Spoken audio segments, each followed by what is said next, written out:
2021 और 22 का आंकड़ा देखें तो 18% जो अपराध हैं वो शेड्यूल कास्ट की महिलाओं के साथ हुए, अनुसूचित जाति की महिलाओं के साथ हुए। अनुसूचित जाति पर उत्पीड़न और अपराधों की घटनाएं 19% बढ़ी हैं और इसलिए ये अंदाज लगा सकते हैं कि जिस राजस्थान को ये कहा जाता था कि शांतिपूर्ण प्रदेश है,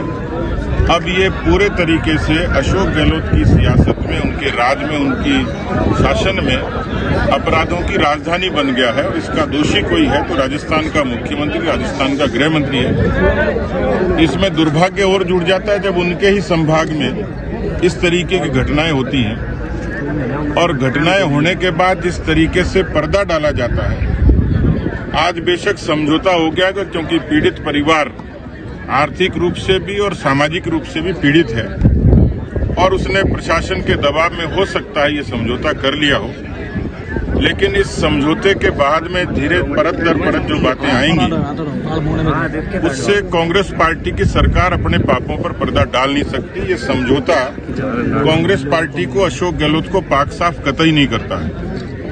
और इसलिए आज नहीं तो कल, कल नहीं तो परसों इन अबलाओं की बददुआएं कांग्रेस पार्टी पर और अशोक गहलोत पर भारी पड़ने वाली है। चाहे प्रियंका गांधी जी हो, चाहे राहुल गांधी जी हो, वो केवल नारों पर जिंदा हैं, लेकिन जनता नारों पर इत्तेफाक नहीं करती, उस पर भरोसा नहीं करती, जमीन पर लड़ना पड़ता है। लेकिन ये उनकी फितरत में नहीं है। उनको अलग अलग चश्मे हैं उनके और उन चश्मों के रंग अलग हैं। उनको ये दुर्भाग्य है कि राजस्थान की अबलाएं उनको दिखते नहीं, उनके अपराध नहीं दिखते,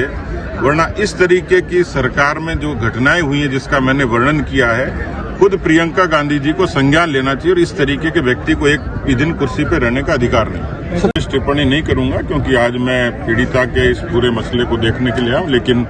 कांग्रेस की जो अंतर्कलह है, जो अंतर्विरोध है, जो उनकी फूट है, जिससे राजस्थान की आवाम को